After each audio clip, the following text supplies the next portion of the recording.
É um prazer estar aqui. Eu sou a Carla Daniela, então, eu sou enfermeira. Sou formada pela Unisc, então, há mais ou menos 10 anos, em 2012. Faço parte da equipe do SAMU de Rio Pardo há 5 anos e desde abril eu assumi a responsabilidade técnica do SAMU.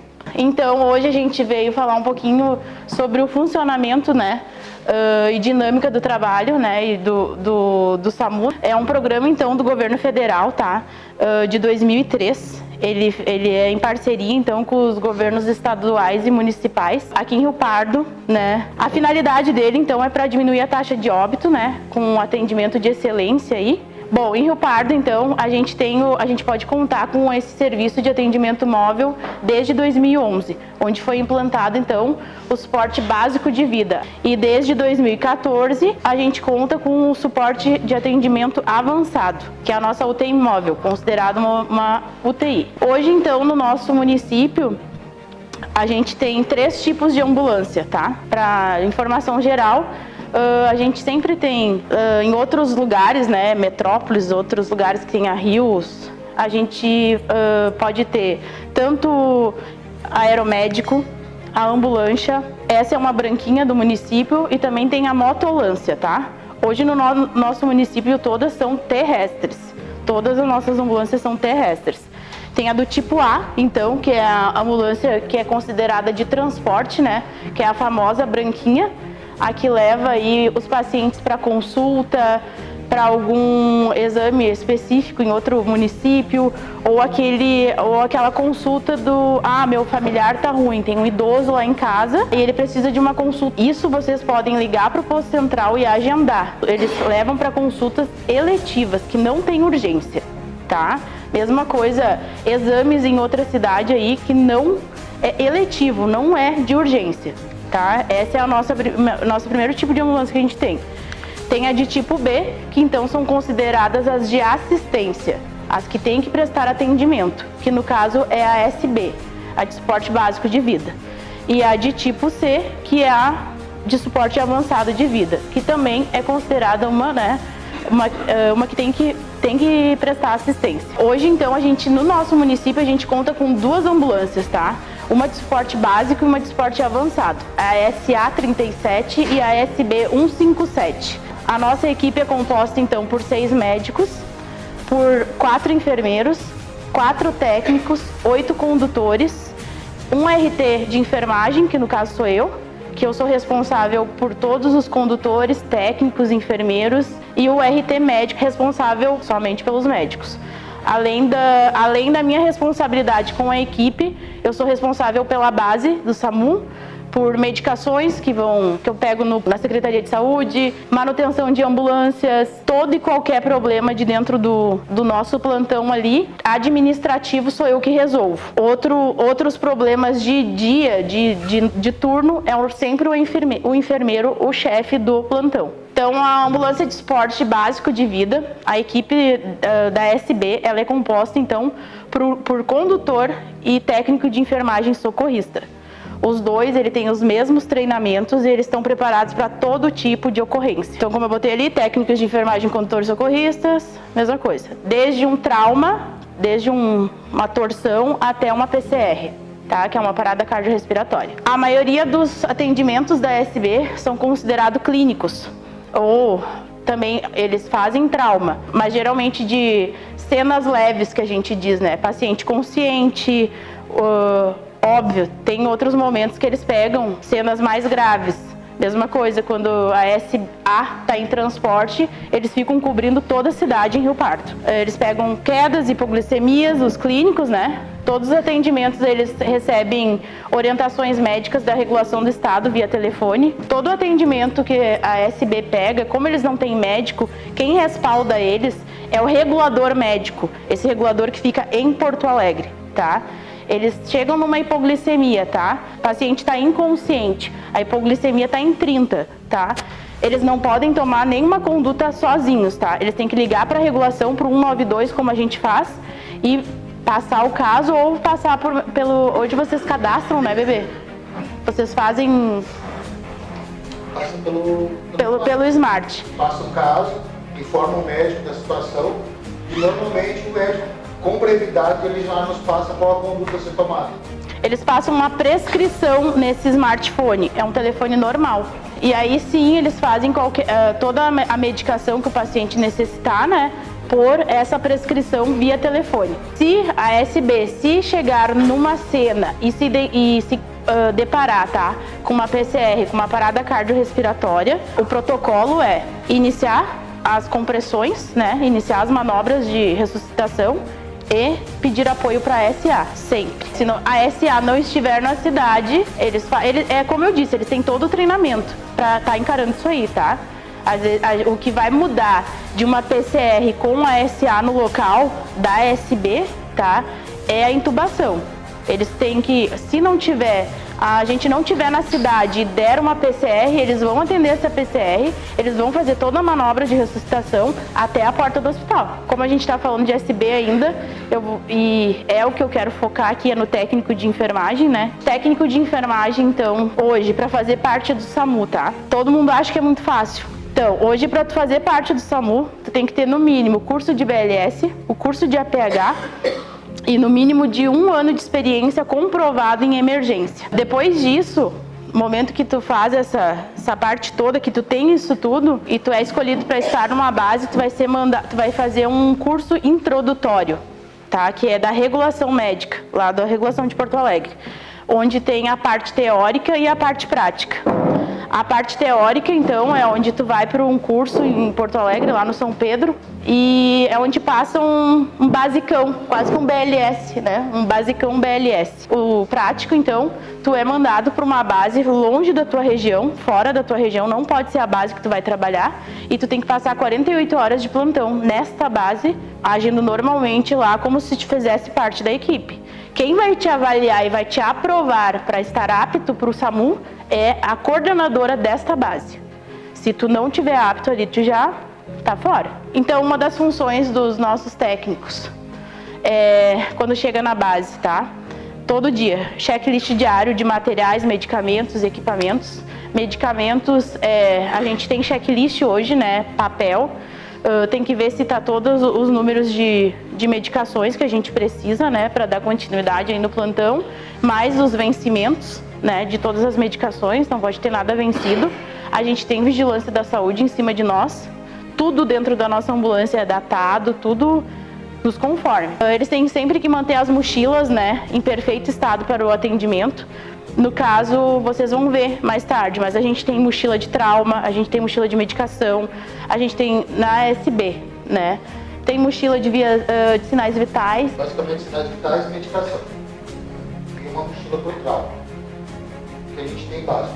Tem que estar sempre pronto, porque a gente nunca sabe quando vai ser acionado. E tu tem que estar com ela sempre em condições, porque tu vai te deparar com a situação que tu vai precisar daquele material. Então, usou, repõe, passa para o colega sempre, né, em condições de uso. Mais o DEA. Temos o DEA. Aqui, como eu sempre digo para os colegas, né, que nem agora teve entrada de colegas novos na nossa base, eu sempre digo, faz o teu checklist, porque até pouco tempo a gente não tinha checklist em papel. A nossa checklist era a nossa responsabilidade entrar para dentro da ambulância e eu sei, que nem eu expliquei para os colegas novos, vocês entrem para dentro da ambulância, verifiquem todo o material, validade, porque a gente também tem muito material de CME dentro da ambulância, validade do CME. E pensem, como a gente não tinha checklist de papel, eu sempre dizia, pensem, eu posso pegar múltiplas vítimas, eu posso pegar uma hipoglicemia, eu posso pegar uma queda de moto, posso pegar uma PCR, eu vou tá tudo aqui dentro da ambulância, tá tudo aqui, tá tudo certo, o oxigênio tá legal. Isso que a gente se preparava. Eu, pelo menos, quando eu não tinha checklist de papel, eu me preparava dessa forma, eu pensava em todas as ocorrências que eu poderia pegar, para poder não faltar nada na hora do atendimento. Com a importância do checklist, pessoal, assim como a enfermagem, o SAMU também é um serviço de continuidade. Uma das maiores importâncias do checklist é tipo, o meu colega passou o plantão, ó, eu botei a tesoura na tal gaveta. A importância do checklist é tu lá conferir para ver se está na gaveta. Tu vai chegar no atendimento, vai precisar da gaveta e tu não vai achar essa tesoura se tu não fizer o checklist. Uma das maiores importâncias do checklist é tu saber onde é que está o material que vai trabalhar. Por isso, exatamente, como o Darlan disse. Hoje a gente tem um checklist realizado não somente por enfermeiro nem pelo técnico. A gente tem pela equipe que está de plantão. Porque no momento de uma adversidade ou de um acidente, que eu sempre falo que foi a pior coisa que eu peguei, que foi múltiplas vítimas, todo mundo entra dentro da tua ambulância. Todo mundo entra. Todo mundo...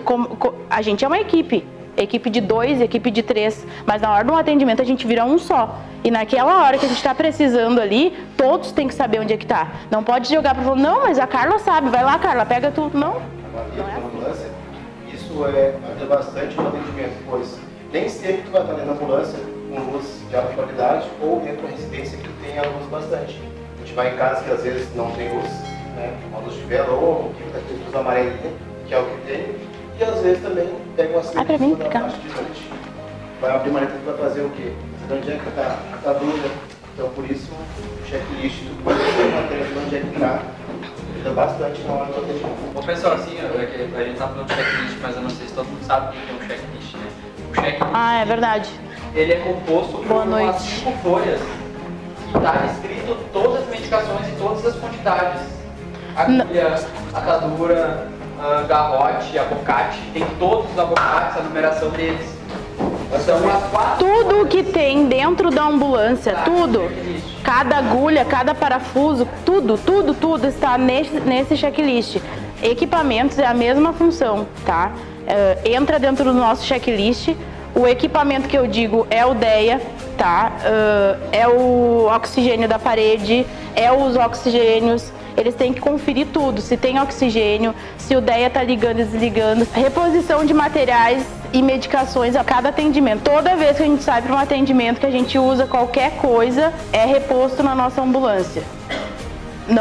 Se não for reposto, é caos, porque vai chegar na hora de um atendimento e é continuidade. Às vezes acontece, tá? Acontece, eles não vão deixar, óbvio, de repor algo que pode, né, deixar alguém vivo aí, dar uma sobrevida a alguém. Ah, faltou uma agulha que eu usei, sendo que lá dentro da ambulância ainda tem 25 agulhas, mas ele usou uma. Ah, não repus aquela agulha. Não tem problema, colega, a gente é uma continuidade, mas ele avisa o colega. Ó, colega, eu não repus, tá? Mas a gente é uma continuidade, a gente vai, né? Não, pode deixar que eu reponho, fica tranquilo. Uma coisa que eu não falei antes, quando eu falei da nossa composição da equipe. Hoje a gente tem plantões de 12 horas por 36, tá? Fica 12 horas trabalhando e 36 de folga. Isso começou agora em abril. Antigamente a gente fazia 24 por 72. 24 horas na base e 72 horas de folga. A limpeza da ambulância, tá? Essa limpeza da ambulância ela é realizada todo final de atendimento. A gente sai para um chamado, a gente fica em FA porque a gente está no chamado. A gente volta desse chamado, a gente só bota em QAP, que é disponível, né? No momento que tiver limpa a ambulância e pronta para ser usada, tá? Jamais tu vai encontrar a nossa ambulância em caos. Só, né, múltiplas vítimas, aquela coisa que a gente tem que vir, voltar e voltar aqui.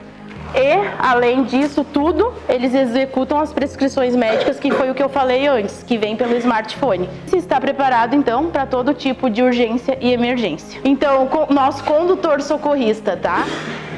Os nossos condutores socorristas, eles têm a mesma função, que é o checklist diário, né? Boa noite, pessoal. Um privilégio poder falar para vocês, passar o nosso dia a dia. Bom, já fizemos o checklist da ambulância, os materiais, também tem o checklist da viatura, da ambulância. Tão importante, porque a gente precisa dela para chegar na ocorrência. O colega vai me passar, olha, tá tudo tranquilo lá, eu vou verificar. Eu vou verificar se a ambulância liga. Antes disso eu vou olhar o óleo, a água, o que a gente faz no veículo da gente.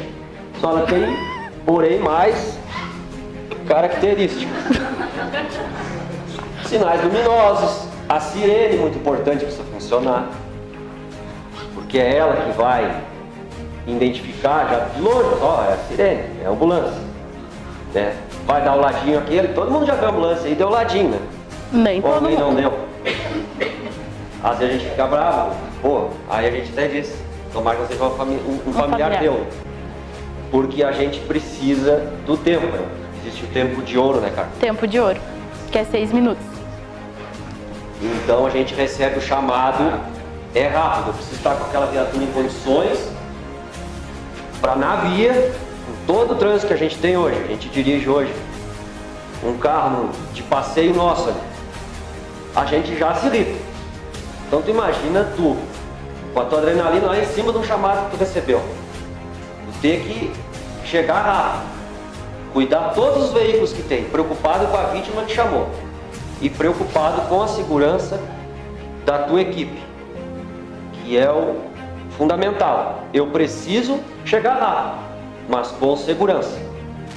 Para isso eu preciso conhecer a via, eu preciso conhecer o veículo que eu tenho na mão, o checklist da viatura. Fiz, tá tudo ok, tá ok, Serena, ok, tá tudo ok. Tá pronta a viatura para ocorrência. Entrou a ocorrência, vamos pegar rodovia, gente, tem a nossa rodovia aqui. Eu preciso, quando chegar na ocorrência, fazer uma segurança para minha equipe com o veículo para trabalhar. Por exemplo, aconteceu a cena, a ocorrência ali, tem uma curva à frente. Quem está vindo não sabe o que tem depois da curva.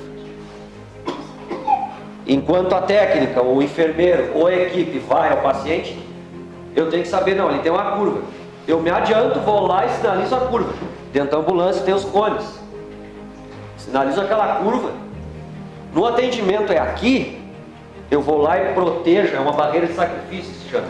Eu vou lá ele é dos bombeiros, também eu faço trabalho nos bombeiros, e a gente trabalha muito com essa parte da segurança da área quente, né? A gente vai lá e coloca a ambulância na barreira de sacrifício. Porque se o cara tá com a cabeça não sei aonde, olhando o celular, escutando o som dele, e tá no carro bom, e sem a fichinha ele faz a curva, a ambulância vai nos proteger. A gente vai estar atendendo aqui, a ambulância vai fazer a barreira.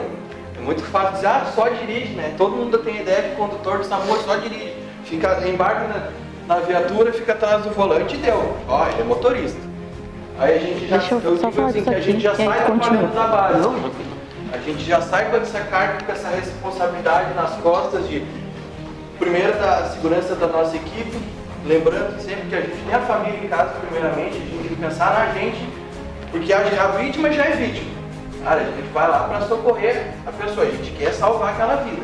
Só que a gente não pode esquecer antes que a gente precisa da nossa segurança, que aí o jovem já começa, já falou toda essa parte. Imagina, o condutor já tem toda essa responsabilidade, já sai trabalhando, tem que avaliar a cena, fazer a segurança da equipe e ainda auxiliar em todo o atendimento. Teoria, tá? Do condutor, e aí eles vão fazendo as colocações, tá bom? Então, esse checklist diário deles, hoje é realizado o checklist junto com nós, com os enfermeiros e com os técnicos da parte toda de material, medicação, equipamento. Mas eles, além desse checklist, eles fazem um checklist, então, da ambulância, da mecânica, isso aí, checklist mecânico. Que é, então, de sinais sonoros, tá? Luminosos, do motor, da lataria, dos oxigênios, macas retráteis. Que é aquela maca, não é a maca rígida, é a maca retrátil, aquela que já vem na ambulância. Que eu vou tirar de dentro de uma casa ou, né, adentrar dentro do hospital, eu vou entrar com ela, tá? Os oxigênios é a mesma coisa. Hoje, dentro de cada ambulância, eu tenho 3 oxigênios de 3 metros que ficam em parede e mais 2 de transporte de 1 metro. Isso não é responsabilidade só deles, é de toda a equipe, mas eles fazem essa parte do checklist também. Eles que fazem a troca, né? Se estiver vazio, algo do tipo. Lataria, quando a gente fala em lataria, a nossa ambulância ela tem que estar em boas condições para sair por aí, tá? Fora que daqui a pouco pra gente poder arrumar é a mesma coisa, é uma continuação. O fulano amassou ali, sabe? A gente tem todo esse controle das nossas ambulâncias. O condutor não é só o que dirige, tá? O condutor, ele auxilia em todos os atendimentos. Ele tem a mesma capacidade e treinamento que eu para fazer uma imobilização, para entrar para dentro de uma PCR, ele que vai massagear. Grande maioria dos nossos condutores hoje são técnicos, né? Mas mesmo os que não são, eles conseguem montar um acesso venoso para mim, um equipo, né? Soro, equipo e extensor. É ele que vai deixar montado do meu lado, eu só vou pegar a veia. Porque o meu condutor faz isso. Nessa função de checklist, eles sabem onde é que está o micropóring, eles aspiram medicação, eles só não fazem a medicação, mas eles auxiliam em tudo, tá? Além da grande responsabilidade que é conduzir uma ambulância. Como eu disse, né, ele é de extrema importância, porque além de ser extremamente competentes, né, para nos levar ali com rapidez e agilidade, segurança até o atendimento, como eles mesmos disseram. A nossa lei de APH, primeiro a nossa segurança, depois a nossa segurança e depois a nossa segurança, e aí que vem o do paciente. Eles têm que, além de cuidar deles, da nossa equipe, do paciente, eles ainda têm que estar prestando atenção em quem está em volta, cuidar da segurança de quem está em volta da ambulância, de quem está dirigindo, de quem não está abrindo espaço, tá? E achar um meio de achar. Às vezes a gente não chega rápido no atendimento porque a gente não consegue, tá? Ninguém abre para nós. Só deixa eu ver se tem mais aqui. Como ali, o condutor, além de ter que ser ágil, ele carrega nas costas a segurança dele e da equipe dos motoristas à sua volta. Fala, Julinho. Em termos de Tem pra cá, meu filho. condutor, Eu tô aparecendo na filmagem. os condutores que trabalham no SAMU têm um curso específico feito dentro do CFC que nos habilita nós conduzir uma ambulância, tipo uma ambulância do SAMU ou uma viatura da brigada, até mesmo uma viatura dos bombeiros. Esse curso é o que habilita nós. E as pessoas falando em atendimento, também tem a parte que a gente fala do nosso suporte avançado, que é os transportes de paciente grave. Isso é uma coisa que deixa a gente bem frustrado. Tipo, um transporte de um paciente de alta gravidade para Porto Alegre. São 100 e poucos quilômetros. Pega um horário tipo 4, 5 horas da tarde para te andar. Ou um lajeado. Santa Cruz. Santa Cruz mesmo, vamos supor, não tem viabilidade para ultrapassar, não tem pista dupla. Desse tamanho. Tu carrega toda a tua equipe nas costas, tu requer tempo. O paciente dentro da ambulância, ele descompensa bastante sinais vitais, né? Tudo. Então tu tem que estar prestando atenção na tua equipe, dentro do espelho que tá andando aqui, tá andando na tua equipe, que A gente se comunica. A enfermeira vai se levantar, reduz a velocidade, cuida a manobra, cuida a frenagem, porque ela vai ver uma Eles têm que estar ligados em tudo. alguma coisa ela vai fazer, eu não posso, vou ultrapassar, chacoalhar a ambulância, a enfermeira vai cair lá atrás, o meu paciente vai balançar, às vezes no tubo, alguma coisa. Então, assim, a condução do transporte, né, é uma das coisas mais complicadas que a gente tem hoje.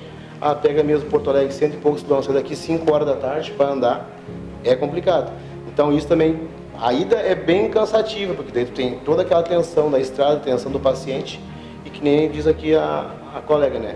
Eu tenho que ir com segurança, tenho que voltar, porque eu tenho que levar o paciente no destino, mas a minha equipe também tem que ir e voltar junto comigo, porque ninguém é tão bom quanto todo mundo junto, né? E a gente tem que chegar em casa. Exatamente. E o Otávio tá me esperando. Então, vou falar um pouquinho agora da ambulância de suporte avançado de vida. Depois, gente, eu vou abrir, tá? Para perguntas, dúvidas, considerações, quiserem contar uma história de atendimento, tá? Se já tiveram... Se tiver ouvidoria, a gente... Então, hoje a ambulância, então, de suporte avançado de vida, tá? Ela é composta, então, pelo enfermeiro, pelo médico e pelo condutor socorrista. Ela é considerada hoje uma UTI móvel. Por quê? Porque hoje ela tem todos os equipamentos que uma UTI tem. Respirador, desfibrilador, bomba de infusão, monitor cardíaco. Então a gente tem todo o suporte aí para estar fazendo pequenas cirurgias, tá? Desde um parto até um dreno de tórax. A gente tem esse material dentro da ambulância e a gente tem um outro material muito importante, né? Os médicos. A gente faz, então, todo mundo acha que a gente só fica dentro de Rio Pardo. A gente também faz transporte, tá? Transporte para UTIs em toda a região, em todo o estado. Nossos transportes vão até 200 quilômetros de distância, que é o que tem de vida útil os nossos oxigênios. Eu só vou transportar um paciente hoje se eu conseguir carregar ele com oxigênio. Também tem a autonomia, né, da ambulância, que é o combustível. Só que é aquilo, entendeu? Às vezes a gente não faz transporte só de paciente de Rio Pardo. Não vai ser só o nosso Rio Pardense que a gente vai estar transportando aí. Como a gente é estadual, a gente faz transporte de toda a região. Se Santa Cruz estiver sem SA, sem ambulância, Candelária, Vera Cruz, isso é todas as cidades que a gente já faz, tá? É normal para nós a gente pegar paciente de Santa Cruz, Candelária, Vera Cruz, Vale do Sol, Venâncio, Sinimbu, toda a região. A gente vai levar aí para um HPS ou mesmo Santa Cruz do Sul. Quantas vezes a gente vai a Santa Cruz? Para levar o paciente da UPA para o Hospital Santa Cruz, dentro de Santa Cruz o transporte, porque lá está sem ambulância, tá?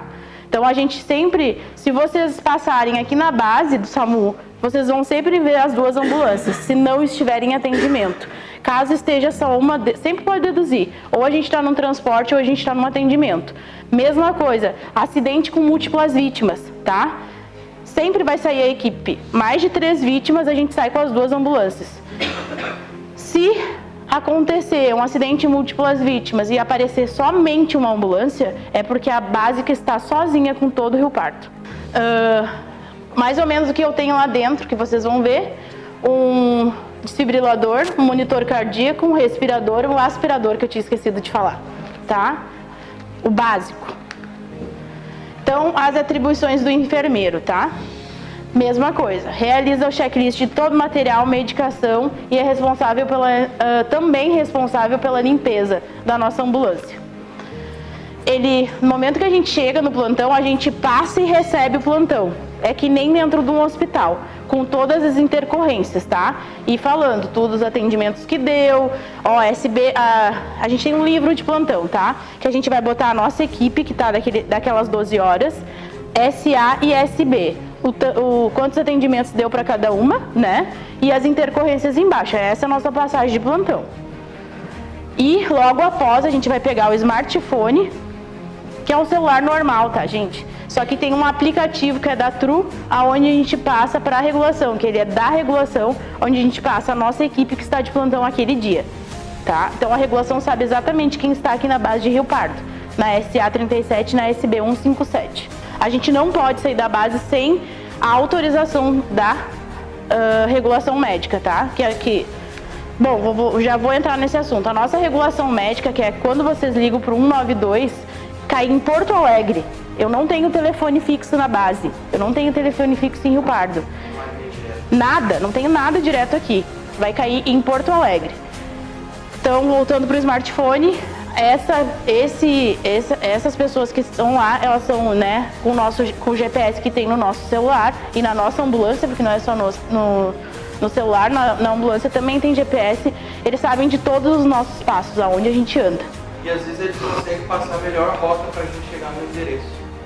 Todos os profissionais têm ou é um? É um que fica com o chefe do plantão, que no caso é o enfermeiro. Um por ambulância, né? É. Cada ambulância tem um smart. O enfermeiro e o técnico de enfermagem são responsáveis pelos os smartphones. Se tiver que ir no banheiro, vai com o smart. Se tiver que tomar um banho, vai com o smart. O chefe do plantão, como eu digo, do seu turno é sempre o enfermeiro. Então, o enfermeiro, ele realiza os procedimentos invasivos, né? Passagem de toda e qualquer sonda, passagem de máscara laríngea. Todo mundo sabe o que é uma máscara laríngea? Tá? Não é o tubo, tá? É aquela que é só quer dizer, não é só o enfermeiro que passa, mas a gente tem... É que o nosso Smart, ele tem como a Carla disse, ele é fofoqueiro tanto pra gente, quanto pra quem fica pra regulação do SAMU. Ah, verdade. Boa. O Wagner tá lá no centro, fez um chamado lá em Porto Alegre, deu um acidente lá em Ramis. Mas cara, como é que tu tá lá? Tu sabe do acidente lá em Ramis, mas tu tá no centro. A gente consegue visualizar quem fez a ligação, aonde que ele está em tempo real. Exatamente. Agora a gente consegue identificar um trote. Aconteceu com a gente esse tempo, há pouco tempo. A gente chegou no endereço, foi deslocado 2 ambulâncias aqui na Pinheiros, porque passaram um acidente com criança, com vítima presa dentro da ferragem. Imagina, saiu 2 equipes atravessando a cidade, chegamos lá, não tinha ninguém. E a gente foi ver o que era. Tava bem pertinho da nossa... Tava na esquina da base, a criatura que fez o trote. Porque ele fez, a gente conseguiu visualizar exatamente no mapa. Ele saiu daqui, foi lá no centro, fez uma volta no centro, foi ali pra perto da base. Ele ficou batendo corrida com nós, vocês têm noção? Quem chegava primeiro na Pinheiros e quem voltava primeiro. Tá? Vou entrar nesse assunto de Pinheiros, tá? De Pinheiros de trote. Então, vocês têm noção que nós passamos quase 1 hora, porque não é assim, não tá mais lá, vamos, bem ligeirinho, vamos sair, vamos botar em QAP. Não, a gente ficou 40 a 50 minutos com todo o Rio Pardo descoberto, com as 3 BR que a gente cobre descoberto. Se desse um infarto, se desse uma PCR, se desse um neném engasgado, não tinha ninguém para atender. Ninguém, porque a gente estava envolvido nesse trote. Porque a gente ficou só dentro da Pinheiros, as 2 ambulâncias correndo, que nem 2 abobadas, uma meia hora, né, Darlan? E tá procurando, porque a gente vai até ter certeza. A gente tem que ter certeza. E aí a gente ligando para regulação, porque daí a gente liga para regulação, colega, não estamos achando o endereço. Não, peraí que nós vamos ligar para o solicitante. E o solicitante desligando o tempo todo na cara dele. Pensa como é frustrante para a equipe. Então, a gente, como médico, como todos, né, a gente faz a avaliação do paciente, né, a gente coleta dados ali, o sample que a gente sempre fala, tem alergia, não tem alergia, histórico de medicação, histórico de doença prévia, faz a evolução. Hoje a gente tem uma FA, né, uma folha de atendimento, onde vai número do chamado, médico que fez que mandou o chamado para nós, nome da vítima, idade, todos os sinais vitais, tudo que a gente fez nessa vítima a gente pode assinalar. Depois dentro da ambulância vocês vão dar uma olhadinha também. Geralmente hoje quem evolui nessa FA é o médico, mas a gente tem a gente pode, né, evoluir. O técnico evolui, né, na SB.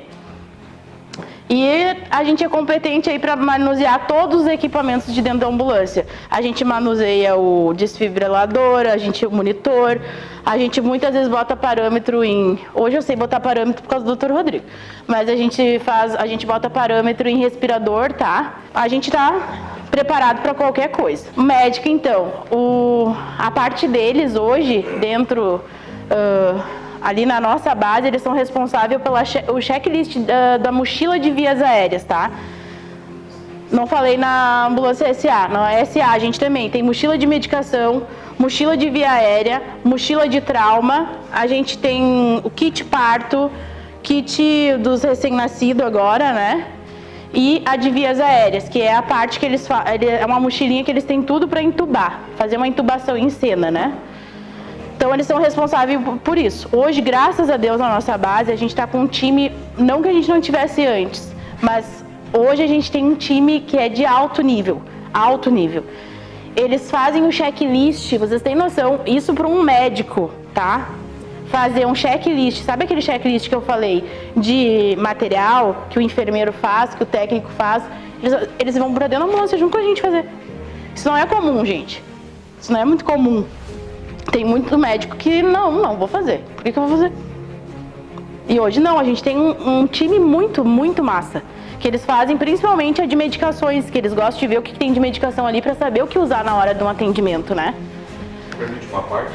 Com certeza. E se não fizer, a responsabilidade é deles. Com certeza. Vai reclamar de que o larinho não funciona, que não tem tudo suficiente. A função é tudo. Que não tem o Exatamente. Esse é o nosso médico, Dr. Ramsés. Dr. Rodrigo, que está aqui. Isso aqui, para eles estarem aqui, eles são é uma grandeza absurda, tá? Porque não é qualquer um que viria. Porque eles, né, tem vários aí que... E exatamente como o Dr. Ramsés falou, a responsabilidade dele é vias aéreas, tá? Se ele não fazer o checklist, é um problema dele. Não adianta ele gritar depois no atendimento. Eu sabia que ele ia falar alguma coisa. Então, ele faz a avaliação, né, do paciente, lógico, é ele o chefe de cena, tá? Ele Ai, meu Deus, por que tanto fio? Tá tudo certo? Ele faz, então, a avaliação, né, do paciente em cena e toda a prescrição médica, isso que diferencia a SB da SA, tá? A gente tem um médico em cena, o Mike 2. A gente chama o médico da regulação de Mike 1 e o médico da base em si de Mike 2. E é isso que nos diferencia. O técnico de enfermagem, ele tem um médico na regulação que respalda ele, e eu tenho um em cena, ao vivo, para me respaldar, tá? Então, eles são responsáveis por todo o procedimento invasivo, né? Uma intubação, um dreno de tórax. Nosso RT dos médicos, tá? O responsável técnico. Um pouquinho mais em outros compromissos. Eu sou Rodrigo Borges, sou médico, faço SAMU, ao final do ano vai completar 12 anos de SAMU, 12 anos de serviço de atendimento móvel de urgência. E nesses quase 12 anos de trabalho, eu posso dizer hoje com toda tranquilidade que nós temos sim uma das melhores equipes de serviço de atendimento móvel da região e se bobear do estado, porque nós temos os nossos condutores, os nossos técnicos, os nossos enfermeiros e os nossos médicos em alto nível, todos eles. Eu fui professor da Faculdade de Medicina em Santa Cruz por 4 anos, eu posso dizer para vocês com tranquilidade que os nossos médicos, o Dr. Ramsés, extremamente competente, neurocirurgião, está aqui para nos auxiliar e ele nos ajuda em muito nesse crescimento profissional, os nossos técnicos. E o que eu digo para vocês, e eu tenho para dizer para vocês, que a gente consegue fazer as coisas dentro do atendimento devido à equipe. Não existe atendimento sozinho, não existe paciente que vá ser atendido por um médico sozinho. O condutor, o enfermeiro, o técnico vai auxiliar em quase todos os procedimentos que a gente faz. Hoje eu tenho a equipe à disposição e essa equipe, alguns a gente já se conhece só no olhar. A gente já se conhece de olhar no retrovisor, se dá para andar mais, se dá para andar menos, se é grave, se não é grave, se a gente pode ir tranquilo no nosso atendimento ou se a gente sabe que é um atendimento de múltiplas vítimas, atendimento grave, que todo mundo vai fazer sua parte. Então, o que eu disse antes eu repito, quem divide a mesa, já vira família. E nós somos uma família, a família SAMU. E quem começa no SAMU e quem faz SAMU vira uma cachaça.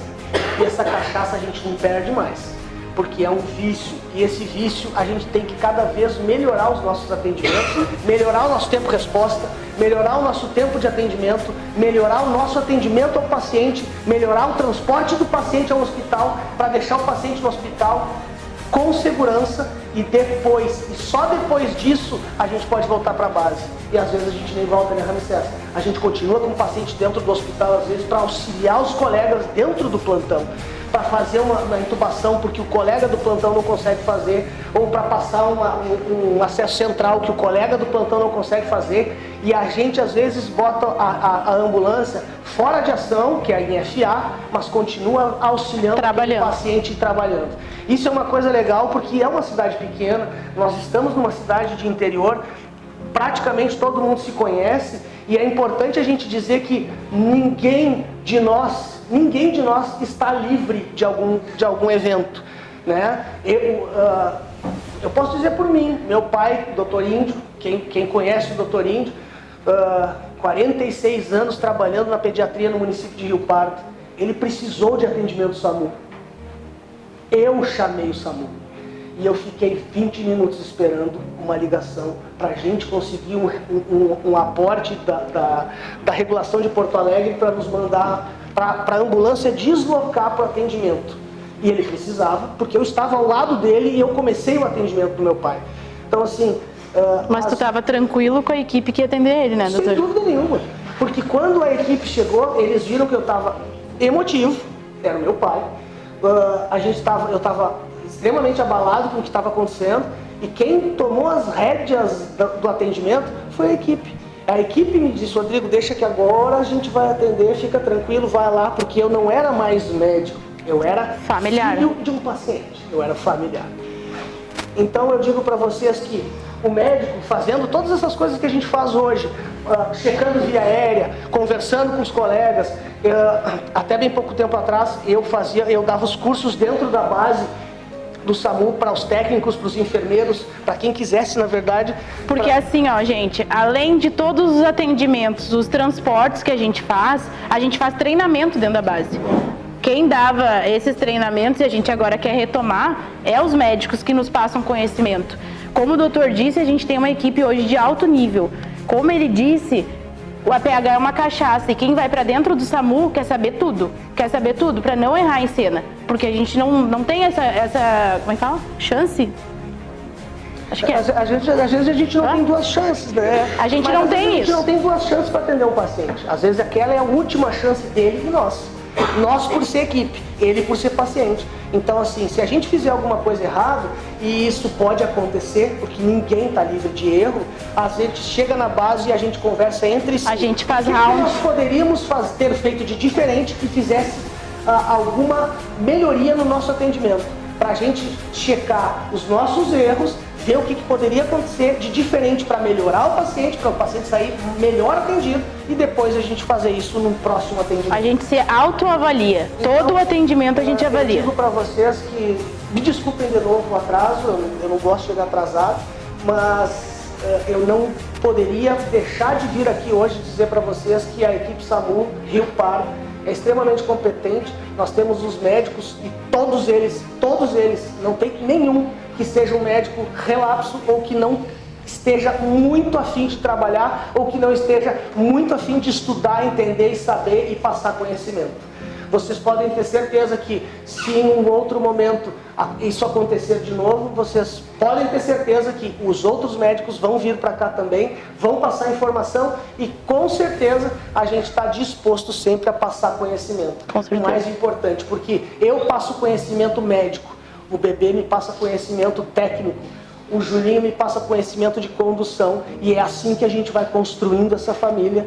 Então eu deixo aqui o meu perdão pelo atraso, espero que a palestra continue e daqui a pouquinho a gente vai lá para baixo e a gente abre para perguntas. Obrigado. Posso? Com certeza, doutor. Então, só para ter uma ideia, hoje à tarde eu estava conversando com você que vai, né? Mas Deixa eu levantar. Tá. Na realidade, eu até peço licença para o Rodrigo, que é o nosso médico regulador técnico, do Fábio, que é nosso chefe administrativo mais próximo. Mas hoje eu estava conversando com o Wagner, eu fiz uma pergunta e ele, acho que na hora nem entendeu muito bem porque eu fiz a determinada pergunta.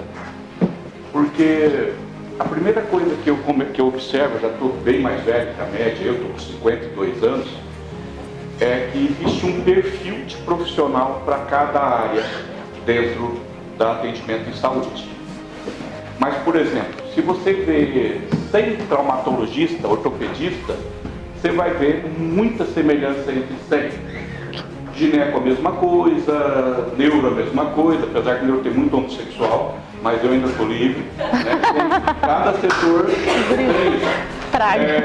Cardiologista tem muito que se acha rei, aquelas coiseiras todas, cirurgião cardíaco pior ainda. Mas, resumindo a história, a gente consegue ter uma facilidade de perceber os traços de quem vai ser um bom profissional de atendimento pré-hospitalar e quem não vai. Às vezes, sem perguntar nada de saúde, você consegue saber se a pessoa vai ser um bom profissional ou não. Eu vou conversando e eu vou tentando entender de cada um qual é o perfil. Se você tem a dúvida, se o técnico de enfermagem tem a dúvida se ele vai ser um bom profissional ou não, antes de tudo isso você tem que pensar contigo mesmo. A carreira militar alguma vez me atraiu? Alguma vez eu olhei para a carreira militar como uma possibilidade profissional? Porque o atendimento pré-hospitalar, ele busca muita coisa na visão militar para a medicina. Se você observa, todo mundo tem um passado. O Jovem tem um passado, o Wagner tem uma atualidade, todo mundo já tiver um pezinho dentro de alguma coisa, seja a nível federal, exército, seja a nível estadual, brigada. Isso é importante, porque às vezes você fala, pô, que legal esse negócio, estou querendo fazer isso aí, será que... Para um pouquinho, pensa, você tem essa cabeça organizada para ter hierarquia, para ter disciplina? Vou dar um exemplo prático para vocês. Quando entrou a nova empresa, dessa parceria público-privada, eu entrei junto a convite do Fábio e eu não me surpreendo mais, porque a gente já viveu muitas coisas, então não me surpreendo.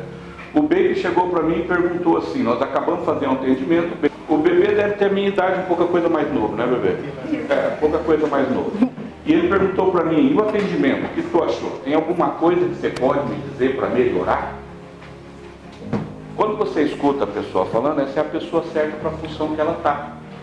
Por quê? Porque a pessoa tem a maturidade de perceber que você pode aprender com o outro. E eu, da mesma forma, vivo aprendendo com o outro. Né? Rodrigo, você conhece desde 2016. Recentemente eu estive conversando com o Rodrigo, aí eu venho para o segundo ponto que eu falo do Rodrigo, por isso que eu gosto dele. É você sentir que a pessoa tem que ter um coração bom. Não quer dizer que essa pessoa não vai brigar uma com a outra, não quer dizer que não vão sair um falando nhaca um com o outro.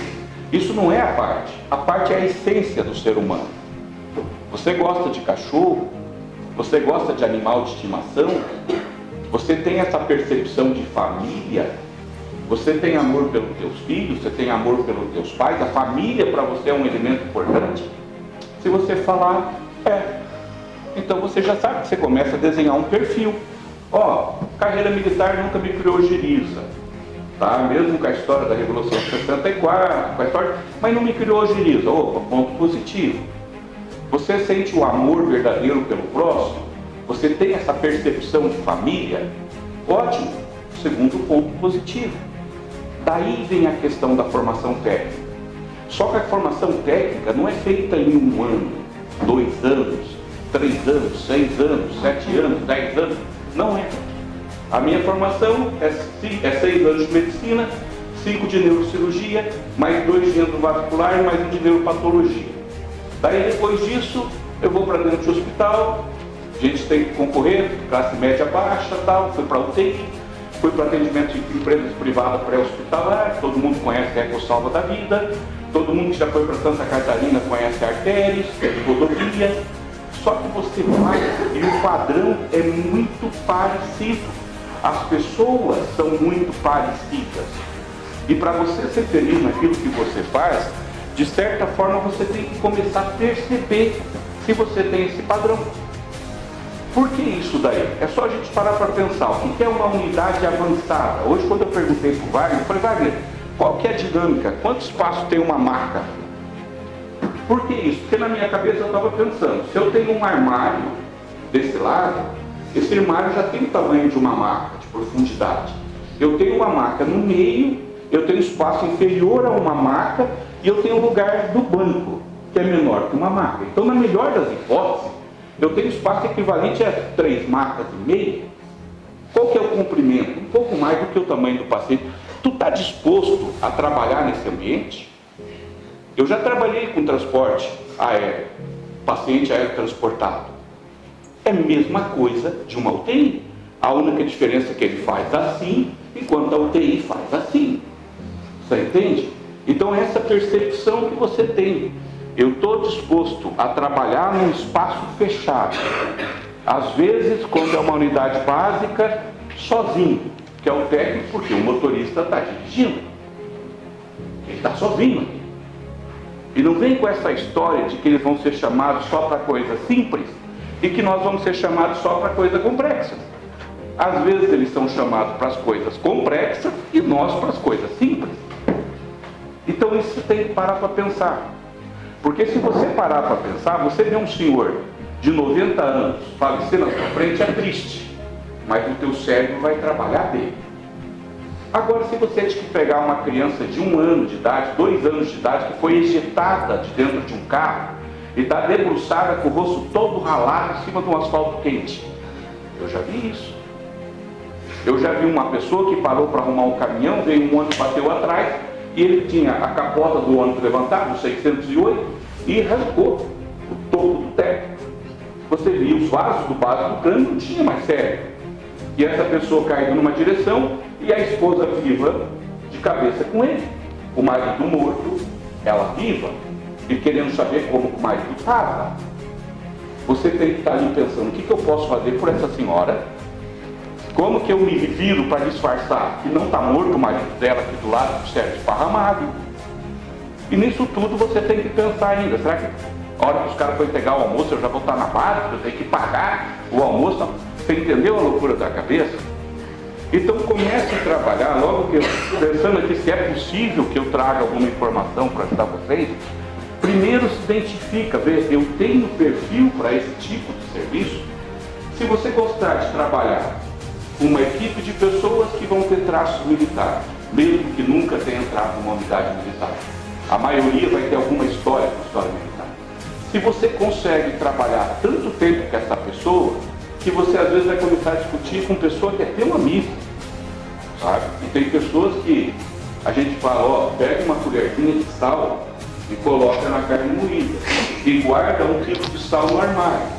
Ele joga 1 quilo de sal e guarda a colherzinha e você vai passar o dia inteiro bebendo água.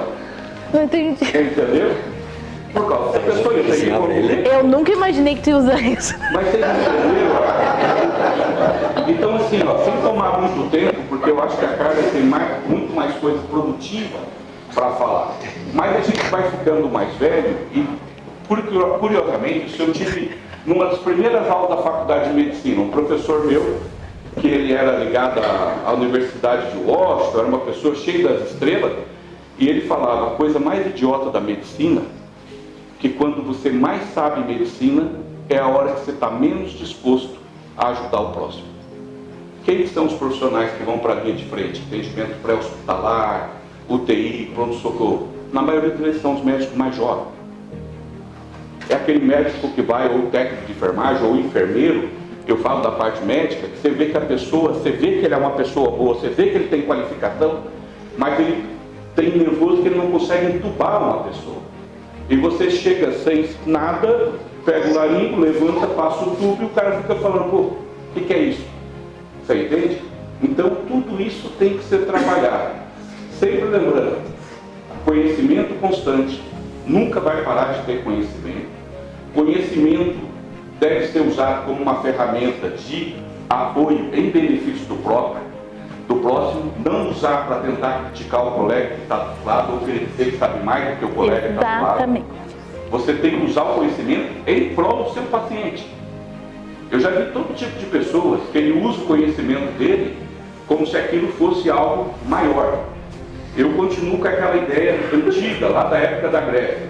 Quanto mais você sabe, mais você percebe que o teu conhecimento é quase nada. Então essas são as ideias que me chamam a atenção. Como o Dr. Rodrigo bem colocou, quem entrou nessa área tem dificuldade para sair. Tá? Eu deixei a empresa de São Paulo que eu trabalhava lá na FED, pensei, não vou voltar a trabalhar. Daí um dia alguém me ligou, o Fábio tinha essa oportunidade, estava montando a empresa, me chamaram. Falei, caramba, vou voltar para isso aí de novo, tal, você faz as contas, quantos pacientes por hora você atende e tal. Fala, pô, mas eu trabalho aqui 10 horas, dá mais do que 24 horas lá. E daí você se pega num dia de hoje, você perde a vida porque tem pouco volume de atendimento. Ninguém gosta de atender na madrugada, mas durante o dia você quer atender. Você entendeu por quê? Porque tem toda a dinâmica de sair, de ver gente e ajudar alguém. E não se iludam. Essa é outra coisa que as pessoas têm uma ideia extremamente errada. O momento que o paciente mais precisa de você não é no centro cirúrgico, não é na UTI, não é na emergência. A história desse paciente vai acontecer e mudar no pré-atendimento, no atendimento pré-hospitalar. Eu também acabei fazendo, por questões de interesse pessoal, formação em Direito, e a gente trabalha com perca de uma chance, que é quando você perde a janela temporal de atendimento, tá? Vou cortar aqui para não prolongar muito, mas assim, se eu puder pelo menos passar essa ideia de como é que é o perfil da pessoa trabalhar, eu acredito que está feito, tá bom? As nossas ambulâncias, elas só saem da base, como eu falei antes, só com a autorização da regulação, tá? Se vocês verem, hoje não existe mais isso em Rio Pardo, tá? A gente foi barrado disso, mas antigamente vocês nos viam em mercado fazendo compra, tá? Mas isso era autorizado pela regulação do SAMU. A gente tinha direito à alimentação quando a gente tinha essa escala de 24/72, tá? Hoje, a nossa ambulância, se vocês verem a gente numa oficina, numa secretaria de saúde, que a gente vai buscar material com ela, né? A gente está autorizado, tá? Toda a nossa saída de base é autorizada pela regulação. A gente tem uma opção na base, no nosso smartphone, que a gente bota ou em manutenção, ou em alimentação, algo do tipo. Sempre com a equipe completa. Isso aí. E a gente só pode sair com a equipe completa, tá? A equipe da SA que vai sair só sai de dentro da base, ela com a autorização do SAMU, lógico, mas com o enfermeiro, com o médico e com o condutor. Nunca fica um A, um K, se der um chamado, a gente tem que estar pronto para sair. A gente vai estar autorizado pela regulação para estar lá no mecânico. No mecânico não, na Secretaria da Saúde. Mas não quer dizer que a gente não está em QAP, tá? Se der um chamado, a gente larga tudo e sai correndo. As inversas, que é aquele chamado que nós, equipe, fazemos, tá? Todo chamado, né, de vocês ligam para o 192, os populares ligam para o 192. Nós também. Quando a gente faz uma inversa para o SAMU, a gente só tem autorização de inversa para trauma, tá? E no momento que a gente vai, veio um popular ali na base e disse assim, ó, tem um acidente aqui no Trevo com 3 vítimas, uma inconsciente. A gente vai fazer a inversa, a gente vai ligar para o 192, a gente vai esperar o chamado igual a vocês, igual um popular, tá? E só a única diferença, ó, colega, que esse A37 popular vem na base relatando isso e isso. Vocês nos autorizam a sair? Só assim. E tem muita gente, pode ser na frente da base, ali tem uma praça na frente da nossa base. Pode acontecer ali. Se a regulação não me autorizar a fazer esse atendimento, eu não vou fazer. Por quê? Porque no momento que ela me autoriza, ela está me respaldando. Se eu virar a esquina, se eu virar a ambulância, fazendo a curva na praça, eu tenho respaldo da minha regulação. Tipo internação, assistência, tudo, tá? Então a nossa inversa, ela só... Tem muita gente que vai ali na base e diz assim, gente, mas eu tô ligando pra vocês, eu preciso que vocês liguem. Se não for trauma, se for um clínico que a gente chama, o meu vô acordou com dor de barriga hoje, eu não vou fazer inverso. Infelizmente hoje a gente é meio preso quanto a isso, e a gente tem que ligar pro mesmo 192 que qualquer um da rua liga. A gente não tem contato direto para tentar agilizar o atendimento. O que a gente faz é dizer, a gente da LCA 37, o SB 157, estou com um familiar assim, justifica, pelo menos, tenta justificar. Mas não que a gente tenha uma linha direta dentro da base. A gente não tem telefone fixo. O nosso telefone fica em Porto Alegre. A gente não define qual é a cidade que o paciente será transferido.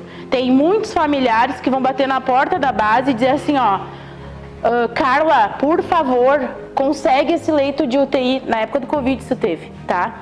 Que era muito, né? Precisando muita gente de UTI. Carla, por favor, me ajuda. Eu preciso de um leito de UTI pro meu familiar lá em Porto Alegre. Nós não definimos, a gente só faz o transporte, a gente não define cidade de origem. Isso quem define de destino, quem define é o gerente, tá? Isso tudo é feito dentro do hospital.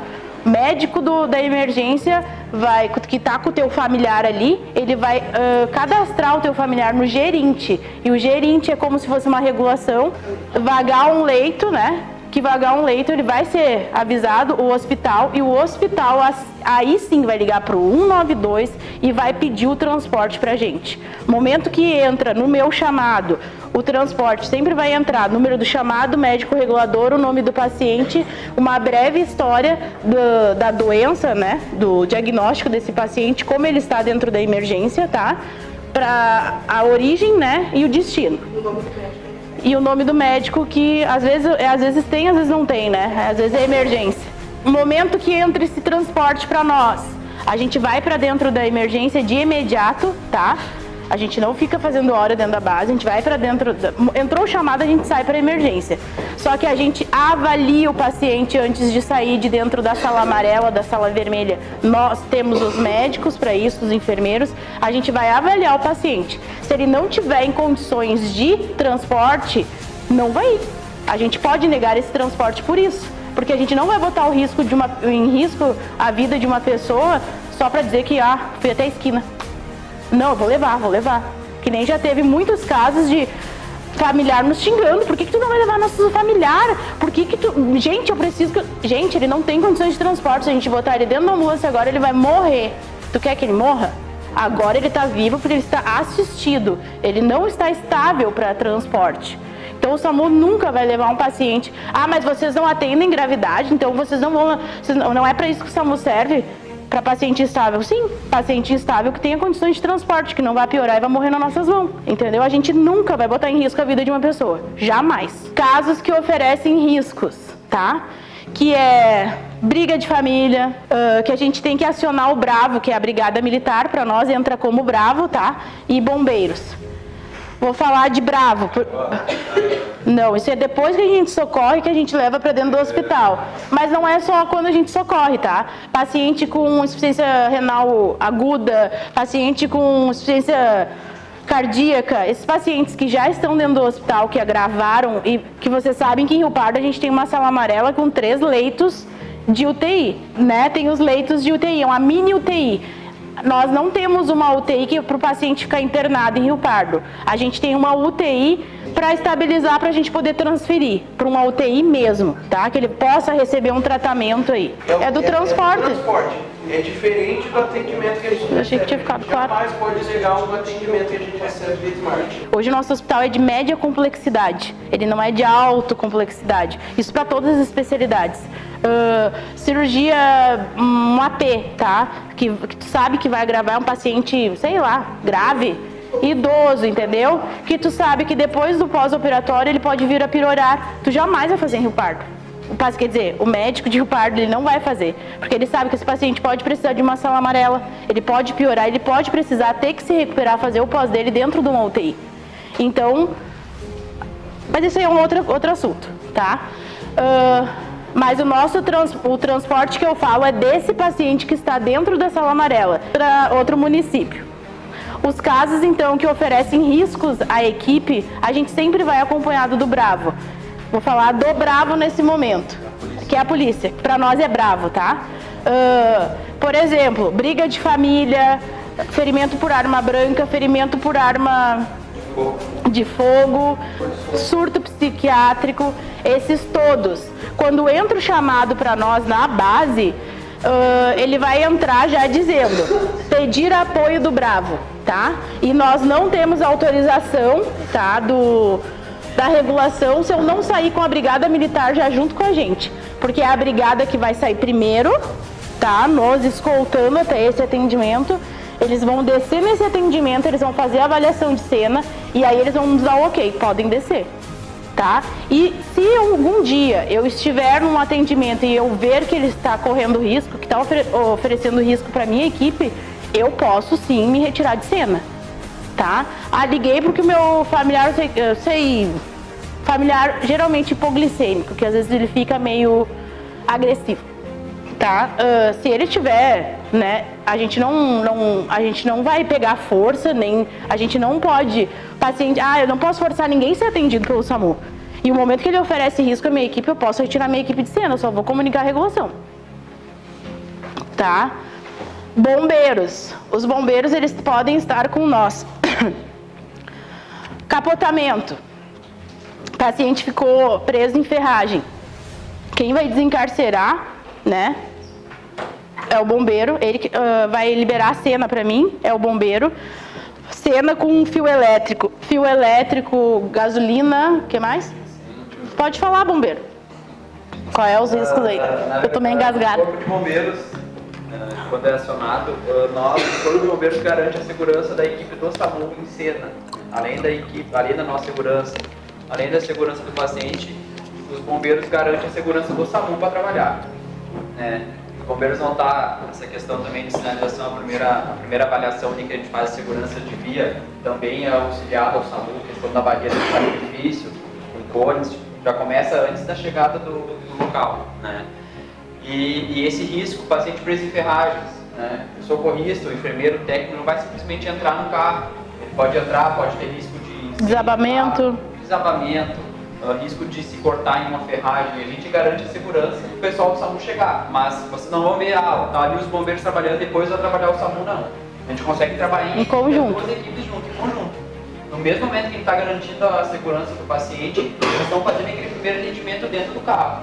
Mas o bombeiro fala, a gente vai ter que sair agora daqui porque o carro vai explodir. Quem manda na cena é os bombeiros em questão de segurança. Isso aí. O pessoal vai respeitar e vai sair. Não tem um que manda, um que obedece, mas a equipe trabalha em conjunto para auxiliar o paciente. Se tu está no atendimento, não é capotamento, mas caiu num barranco o carro, a gente não tem como subir com o paciente. Os bombeiros podem ser acionados para auxiliar. Podem. Atendidos, feito medicado, ou quem sabe só uma orientação, e ele ficar em casa. Não quer dizer que vocês vão chamar o SAMU vai ter que pegar o paciente e levar para o hospital. Não, a gente tem um médico avançado em cena que vai poder avaliar, vai poder fazer alguma medicação em cena e o paciente não vai precisar ser transportado, porque o paciente ficou estável, ficou bem, ou até mesmo a básica, porque é regulado pelo médico, o médico vai dizer o que precisa ser feito. Esse paciente não precisa ser transportado porque ele está estável, está bem? Ok, ele vai ficar então. Ele é atendido pelo médico. Ele vai ser atendido pelo médico tanto da regulação ou pelo nosso que está em cena. Então, é um atendimento, só não é dentro de um hospital, um consultório, entendeu? Muitas vezes a gente é crucificado. O SAMU teve aqui, não levou meu pai. Eu queria levar meu pai no hospital, não levar nem para dar um soro pro meu pai. Como se o soro fosse fazer um milagre divino de Deus. O que acontece? Doutor, o paciente está estável, já comuniquei a família, já orientei. Então tá, vamos deixar em casa.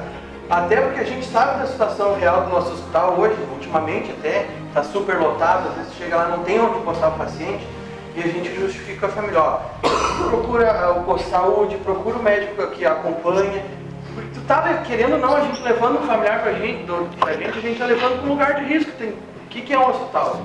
Muita contaminação. Mas enquanto a equipe não consegue falar com a regulação em Porto Alegre para passar, o Smart não chega lá e não vem de volta. Eles tomam toda a conduta.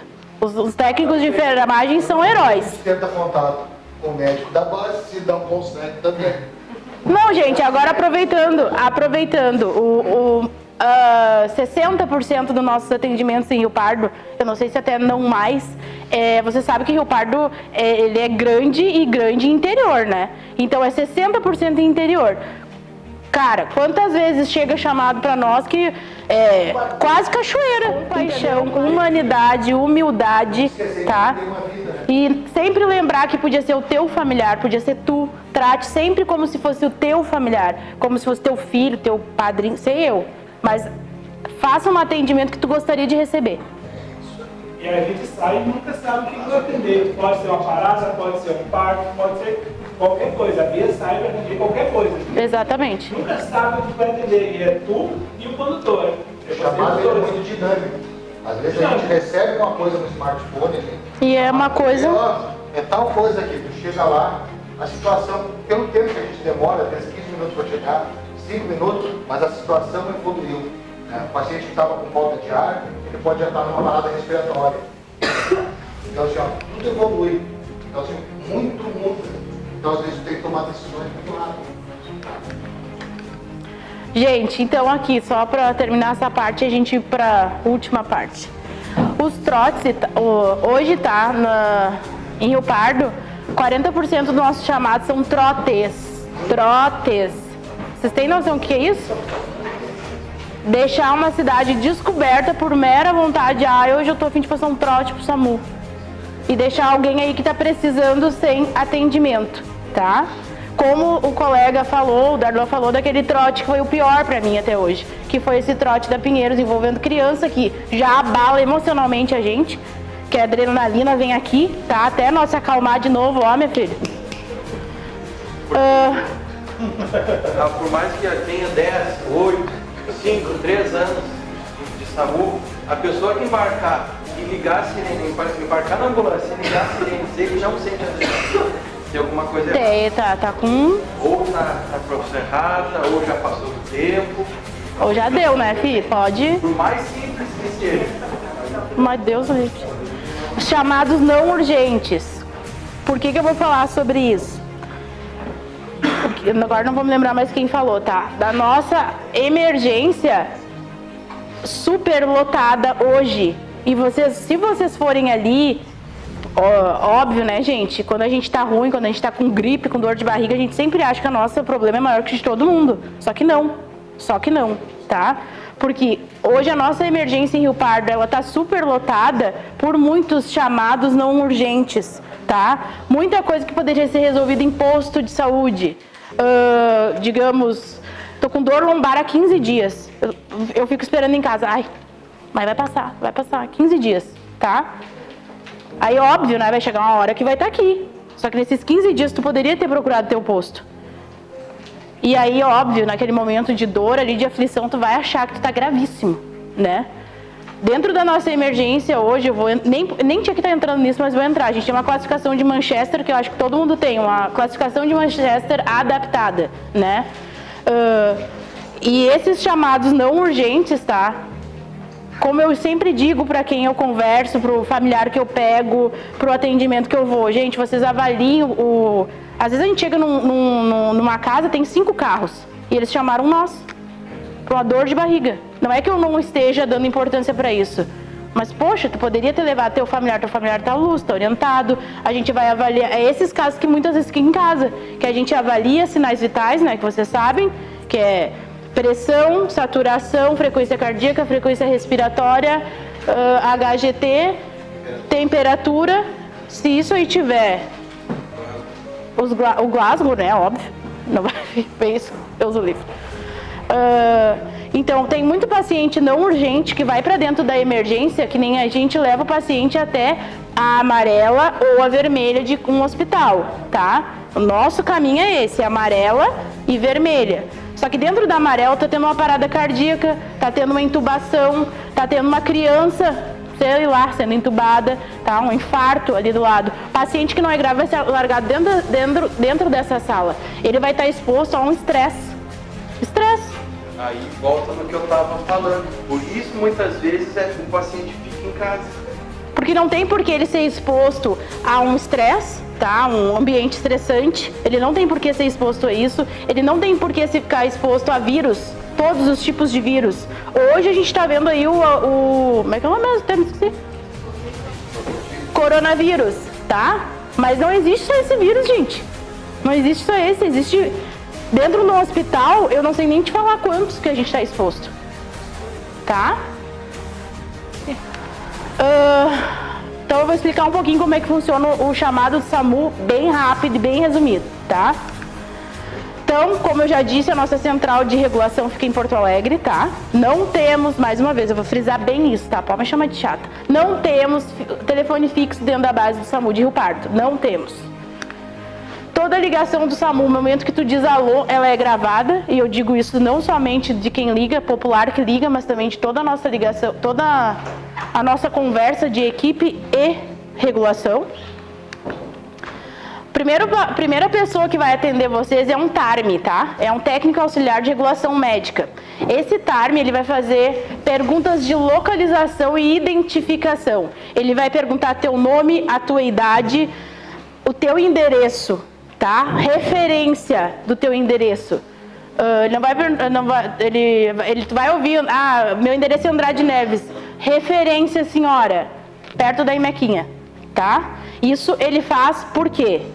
Tem muita gente que enlouquece, mas é porque é muita pergunta que não sei o quê. Gente, se ele não fizer essas perguntas de localização, como é que nós vamos chegar?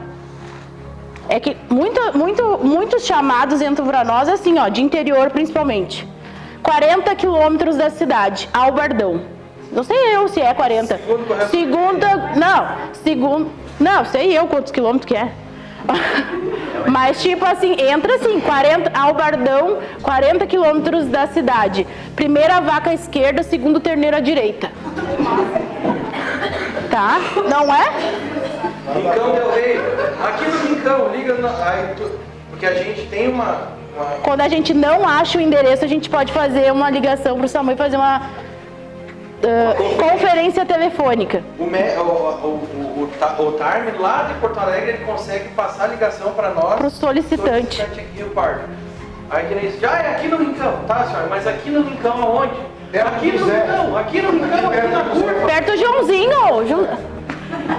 Tá. Eu não sei quem é o Joãozinho, qual curva, e muito menos o médico regulador que está lá em Porto Alegre. E eles botam exatamente o que vocês falam pra ele. Eles botam exatamente, perto da rosa vermelha que tem na esquina do... Tem como, tá? Então, esse TARM, ele vai estar fazendo esse tipo de pergunta. O que eu sempre oriento pra quem eu atendo. Ou para quem eu conheço. Vocês já devem ter me visto aí na rede social pagando vale. Fiz mesmo os vídeos, porque eu gosto de passar informação. Sempre, quem for ligar pro SAMU, seja o mais calmo da cena. Ai, Carla, mas isso é impossível. Eu sei, gente. Eu sei, mas tem que ter ter alguém ali, né, que vai poder passar esse tipo de informação, senão eu não vou chegar para te atender de jeito nenhum. Eu não vou conseguir chegar. Se tu passar, ô minha filha, é aqui no rincão, e fico, né, no rincão, aonde, senhora? Paciência, porque muitas vezes não tem paciência na direção. Tá, eu vou acabar agora. Você pega. Então, assim, ó, se vocês veem alguém que está ligando pro SAMU e ficar enrolado, pega lá. Ajuda, isso. Ó, me presta o telefone aqui. Ó, colega, eu sou técnico de enfermagem, o paciente está assim, ó, está inconsciente, está respirando, não está respirando. Isso aí. Assume a responsabilidade. Perfeito, bebê. Ali é um paciente. Aí já é parte do atendimento. O chamar socorro é a primeira parte do atendimento. Tá. Aí que vai descadear. Até porque se o paciente estiver em parada cardiorrespiratória, vai ser passada a ligação para o médico e o médico Tá falando de vai mim? começar a informar como vocês vão proceder enquanto o SAMU não chega. Entendi. Ele vai orientar, inclusive, fazer compressão. Amiga, calma. Respira. Ó, aí então, esse TARM vai fazer isso, tá? Aí vai vir o médico regulador, tá? Que ele vai aí ele vai passar, ó, para alguém que é o médico regulador. Esse médico regulador, ele vai te perguntar qual é a queixa. O que tu tá vendo no teu paciente, no teu familiar? O que ele tá vendo, tá? Ele vai fazer a avaliação do caso para ele poder estar caracterizando se é urgência ou emergência. Qual a ambulância que ele vai disponibilizar para o atendimento. Ele, exatamente, decide qual o serviço que vai ser para o atendimento. Antes disso aqui, nesse momento que ele decidiu qual é a ambulância que vai sair para o teu atendimento, ele já vai acionar essa ambulância. E nesse momento que ele já acionou, que a SA ou a SB já saiu, ele vai estar te passando orientações de primeiros socorros. Tu pode estar dando uma sobrevida pro teu familiar. Ah, o meu nenê tá engasgado. Tá, moço, mas eu não quero saber, eu venho uma vez. Já tá indo, senhora, mas agora eu quero que a senhora faça isso. O médico regulador serve para isso, tá? Para ele caracterizar o grau de urgência e decidir qual a ambulância e ainda mais, passar orientações de primeiros socorros, que pode estar dando uma sobrevida até o SAMU chegar.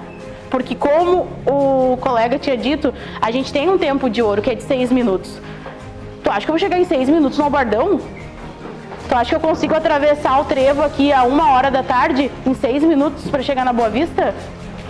Nunca, tá? Porque não tem, felizmente hoje em Rio Pardo, e eu acredito que em grande maioria das cidades, o povo não abre para ambulância. Eles acham que eu não sei o que pensam, que a gente tá brincando, sabe?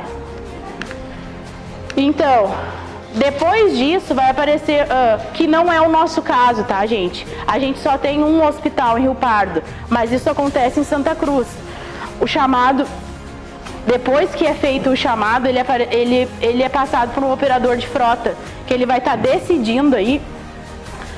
Não, em Santa Cruz não, deve ser em grande metrópole, né? O operador de frota, tipo São Paulo, essas coisas, que ele vai estar decidindo qual é a ambulância. Nesse meio tempo ele vai estar decidindo qual é a ambulância mais próxima do teu atendimento. Não é o nosso caso, né? Que a gente só tem 2 aqui. E também esse mesmo, ele vai estar orientando qual hospital levar. Depois do atendimento, para qual hospital levar esse paciente. Muitas vezes vocês vão ver o técnico, ou o enfermeiro, ou o médico, um smart na mão. Não acham que estão no Instagram, no Facebook. O Smart, a mesma evolução que a gente faz no papel, a gente manda para o médico lá em Porto Alegre. É isso que a gente faz no Smart. Não é que a gente está... o que ele está ali, ó, mexendo no celular em vez de estar atendendo? Na verdade, está passando todos os dados do paciente. Está passando o caso do paciente por ali. Tá?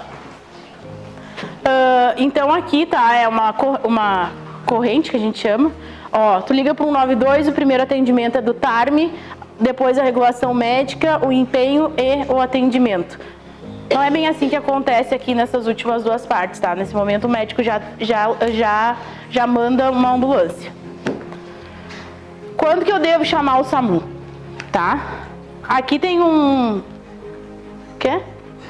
dores no peito de aparecimento súbito, situação de intoxicação ou envenenamento, trabalhos de parto com risco. Não é aquele, marquei a cesárea, tá? Marquei a cesárea lá dia 25. A 25 às 9 horas eu vou ligar pro SAMU, né? SAMUber, né? Não, é trabalho de parto prematuro, trabalho de parto que tenha algum risco, que esteja oferecendo risco à mãe ou o bebê. Não passa a desejo, já é um parto. Sangramentos ou hemorragias, tá? Pelo amor de Deus, não vai cortar o dedo com a faca e vai ligar pro SAMU. Assim, óbvio, né? Não vai tirar. Acidentes graves, choques elétricos, né? Suspeita de infarto, AVC, afogamento, engasgo, intoxicação ou queimaduras graves, tentativa de suicídio, urgências psiquiátricas, que é os surtos, né, que a gente falou. Em caso de intoxicação exógena ou envenenamento, isso já foi. Na ocorrência de maus tratos, acidentes com produtos perigosos, agressão por arma de fogo ou arma branca, soterramento, desabamento, crise convulsiva, na transferência interhospitalar de doentes graves, que no caso é um hospital que vai fazer essa ligação. Aí outra coisa muito importante, o SAMU não leva de volta para casa. Ah, é? A gente só leva até o hospital, a gente não faz o transporte. Lembra que eu falei das 3 ambulâncias da de transporte? Quem leva o paciente embora de um hospital é a branquinha, não é o SAMU. Muitas vezes a gente diz, vocês vão levar, mas vocês vão trazer de volta depois? Exemplo. O familiar, né, Carla? O familiar vai com a gente, depois eles querem voltar. Aconteceu um transporte por nós, né? A gente não pode, explicou. O familiar não pode trazer, tem que chamar a assistência social do município. Na volta, nós pegamos um acidente de moto. Exato. Isso é uma curiosidade. Quando a gente vai para um transporte, a gente está com um paciente grave, entubado dentro da ambulância, não quer dizer que a gente vai ver um acidente, que a gente não vai parar, tá? A gente é obrigado a prestar socorro, nem que seja ficar ali na cena até a próxima ambulância mais próxima estar chegando. Enquanto isso, a gente está ali manejando o paciente grave. Mas aí você abre circulação ou você para por conta? A gente para por conta, esse é um protocolo nosso. Mesma coisa, voltei lá de Porto Alegre, tá? Acabei de largar meu paciente, aquela zona. Eu tenho que organizar minha ambulância antes de sair de dentro daquele hospital. Porque se eu pegar um acidente, eu tenho que atender dentro da ambulância. Ela tem que estar em condições de uso, sempre. O hospitalar é um organismo internacional e é uma convenção internacional que nenhuma unidade pré-hospitalar ela pode omitir atendimento a trauma em seu trajeto. Você até, às vezes o paciente está descompensado, tem 2 pacientes, mas alguma coisa você vai ter que sinalizar, nem que pare ali, faça a ponta de agulha, que a gente chama, né? Coloca lá os cones e tenta resolver. É uma situação que você tem que tentar resolver. Cada caso vai ser um caso, mas isso é uma convenção internacional. Por exemplo, transporte de Rio Pardo, Porto Alegre, a gente vai para Santa Cruz. Já aconteceu comigo. Indo para Santa Cruz, passa em Montenegro, tem um hospital em Montenegro, Montenegro tem UTI. Se esse paciente está indo para a UTI, a gente vai fazer o primeiro atendimento, daqui a pouquinho a gente organiza e regula esses 2 pacientes. O nosso que está na ambulância que vai a Porto Alegre e o próximo paciente que virou vítima, que a gente vai fazer o transporte ou não, ou vai esperar a ambulância do município, enfim, para fazer esse... Ou outro SAMU, né, da região. E a gente aguarda, na verdade a gente fica esperando que a regulação, claro que a gente informa a regulação. Nós não vamos simplesmente fazer o atendimento e não informar. A gente vai informar a regulação. No final do nosso transporte. Durante o nosso transporte, no quilômetro tal, tem um acidente, tem um capotamento, tem 2 vítimas inconscientes. O médico parou e está prestando atendimento. O que a gente faz? Eles vão nos ajudar, eles vão auxiliar, inclusive, a mandar suporte, ver qual é o hospital, como vai fazer, mas isso entra em rede, todo um atendimento de múltiplas vítimas. Exato. Até o presente momento, tinha uma vítima. Exemplo. O paciente é considerado estável. Não. Não, é que... Gente, não. Assim, eu sou orientada a falar isso. Mas é óbvio que ninguém de dentro da nossa base vai deixar acontecer ali na frente, na porta da base. Óbvio que não, né, gente? E a gente não pode esquecer, já aconteceu isso numa empresa que eu trabalhava, que a própria ambulância que estava indo prestar socorro provocou acidente. E isso foi muito triste, porque eu não comentei no primeiro momento, mas foi um alarme, foi um troço. A gente tem A preferência, empresa privada, não prioridade, tem um ou prioridade contrato não. com uma outra empresa privada de prestar atendimento em tantos minutos. tinha que estar lá. A gente tinha que chegar até lá. Não, a gente tem preferência, a gente não tem prioridade. E nessa corrida de ir, correram feito os malucos, atropelou. Era um carro que cruzou na frente, porque ali em Curitiba tem as canaletas dos ônibus, né? Então a unidade estava indo pelas canaletas dos ônibus, um carro paisano com o sinal aberto, passou, bateu, matou a pessoa que estava dentro do carro. Um exemplo que eu vou dar. Daí teve que prestar atendimento também. A gente fez um atendimento de um paciente aqui no interior gravíssimo, foi uma cinemática gravíssima, tá? Não vou dizer como foi o acidente em si, porque aqui nós todos nos conhecemos e vocês podem ligar, tá? Isso é antiético. A gente fez um paciente aqui numa cinemática grave, tá? Levamos para dentro do hospital, ele veio precisar de transporte para uma UTI no HPS. No meio do caminho, teve um acidente em cima, eu acho que vocês devem lembrar pelo noticiário. Teve um acidente de um atropelamento em cima da ponte de Ibutiá. Eu não me lembro quem estava comigo, era o Adriano e o Dr. Marcelo, eu acho. Teve um atropelamento em cima da ponte. Na época a gente não tinha respirador dentro da ambulância, a gente só tinha ambu, tá? Nós ambulava até a UTI que nós ia. Eu fiquei ambulando o paciente dentro da ambulância. Dr. Marcelo e o meu condutor na época, o Adriano, desceram, avaliaram, né? Infelizmente estava em 30, que a gente chama em óbito, né? E foi avaliar o resto das cenas. Os bombeiros já estavam em cena, tá? Eles avaliaram, não acharam mais nenhuma vítima. Então a gente estava liberado, porque nós tínhamos bombeiros na cena e tinha um óbito. Não tinha alguém com sobrevida, tá? Então nós fomos liberados. E ainda o meu médico na época falou: olhem embaixo dessa ponte, olhem bem embaixo dessa ponte, porque pode ter caído um carro lá embaixo, ninguém tem noção aqui. Isso foi um sábado de madrugada, 4 horas da manhã, que a gente estava indo. Segunda de manhã, naquele jornal, apareceu a notícia. Tinha uma pessoa, um carro caiu para debaixo daquela ponte, tá? A pessoa estava intacta no volante, ela tinha sobrevivido. Então, para vocês terem noção como é importante a avaliação de uma cinemática. Nem tudo que parece é. E mesmo assim, tivemos que regular. Acabou o nosso transporte, a gente só bota em QAP quando a gente está em Rio Pardo, dentro da base, com a minha ambulância organizada, pronta para atendimento. E ali naquela hora que o médico vai evoluir, ele vai botar que teve tudo isso no meio do transporte. Tá?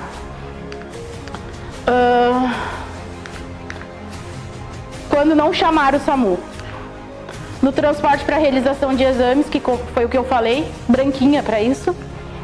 Transporte para internação hospitalar, né? Nas situações clínicas não urgentes, dor lombar crônica, febre baixa, que é, né? Hoje vocês sendo aí quase técnicos, vocês sabem, né? O que é uma febrícula, o que é uma febre, né? Problemas crônicos de saúde, que é aquele problema que já trata há 10 anos. Tá? Que tu já está acostumado com aquele problema. Aí se abre um parênteses, tem problemas crônicos, tipo diabetes, que se é uma hipoglicemia. Não, aí é outros 500. Um pico hipertensivo, tu vai ter que chamar o SAMU, entendeu? Mas são parênteses. Em situações em que existe a condição de deslocamento por meios próprios ao atendimento hospitalar, como eu disse, muitas casas aí, o paciente não é grave, tem 3 carros na garagem, né? Outros exemplos que eu pego de atendimentos, né, não urgentes. Já cansei de chegar na casa de pessoas que pediram, né, eles sabem como acionar uma SA, né, e eu cheguei na frente da casa, estava o paciente de malinha me esperando porque ele tinha uma consulta no CAPS. Nos casos que não haja caracterização de urgência ou emergência, o paciente poderá ser encaminhado ao posto de saúde ou então às unidades de pronto atendimento, UPAs, que no caso não temos. E aí a nossa avaliação de Glasgow na letra D. X, hemorragias exsanguinantes, letra A, via aérea, letra B, cervical, letra C, circulatório, letra D, estado de consciência e letra E, exposição da vítima. Cara, assim, ó, a gente tem uma cola. Ninguém vai decorar. Ninguém vai decorar. É 4, é 5. Vou mostrar na ambulância. Na nossa prancheta. A gente não decora isso. Gente, vocês não... Já ouviram falar de evolução ontogenética e filogenética ou não? Evolução ontogenética e filogenética é só você olhar para a natureza. Todo ser, principalmente os mamíferos, eles visitam todas as fases de evolução. Então, se você pensar qual foi o primeiro bichinho que, entre aspas, saiu do mar, foi caminhar na terra, depois foi mudando tanto até teoricamente chegar ao ser humano. Então, qual que é o momento que as pessoas mais se preocupam? Porque você vai falar, José dos olhos, é fácil? Abertura ocular, comando, abertura ocular espontânea, comando, a estímulo doloroso sem abertura ocular. Isso aí todo mundo leva rapidinho. Resposta motora espontânea, comando, estímulo doloroso e tal. Aonde o pessoal se perde geralmente? É quando você estimula o paciente e o paciente faz esse movimento, ou o paciente faz esse movimento. Tá? Quase arrancando. Parece que é mais, o que parece vou ir pra lá, que então. é mais primitivo? Esse movimento ou esse movimento?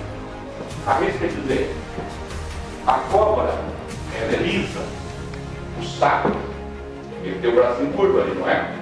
Quem que é mais evoluído? Teoricamente falando, tá? Teoricamente na evolução ontogenética e filogenética, quem tem mais membros articulares, não vamos falar com a centopeia, é um ser mais evoluído. Então você pensa no ser humano, ele levou um traumatismo crânioencefálico, ele está conversando, está falando, ótimo, você entendeu? Você fala, está movimentando e tal, você olha para ele, você fala, Zé, levanta os braços. Ele com dificuldade levanta, é outro nível, está atendendo a comando.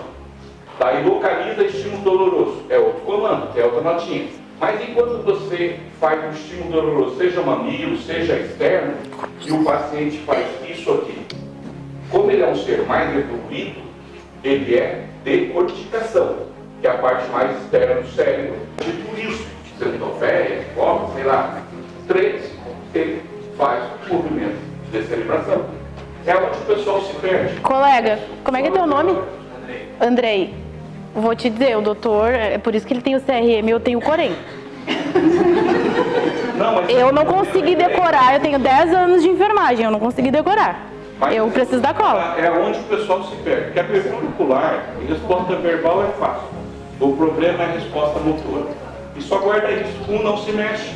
2 parece uma cobra. Né? 3, ele está parecendo um sapo. E daí de 4 para cima, ele localiza a dor, ele fala coerentemente. Não pode se usar internacionalmente. E ele é antigo, né? Isso, é um código muito antigo, usado para se comunicar. E que para todo mundo entenda.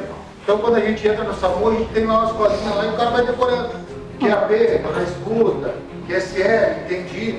De tanto tu ouvir, tu vai entendendo. Só que isso, né, baby, é na época que tinha o rádio. Hoje nós não temos um rádio. Hoje a gente tem um smartphone. É um celular normal. É um celular normal que vai entrar todo o chamado do SAMU ali. Só vai mandar mensagem. É por isso que o Darlan falou. Quando vocês nos verem em cena, nós não é que a gente não está dando importância. A gente está passando todas as informações para a regulação do SAMU. Não é mais. Esses códigos se usavam na época do rádio. Graças a Deus não peguei, porque eu nunca ia decorar. E também, assim, ó, algumas unidades ainda usam rádio, tipo Canoa, olha aqui, usa rádio e telefone, sabe?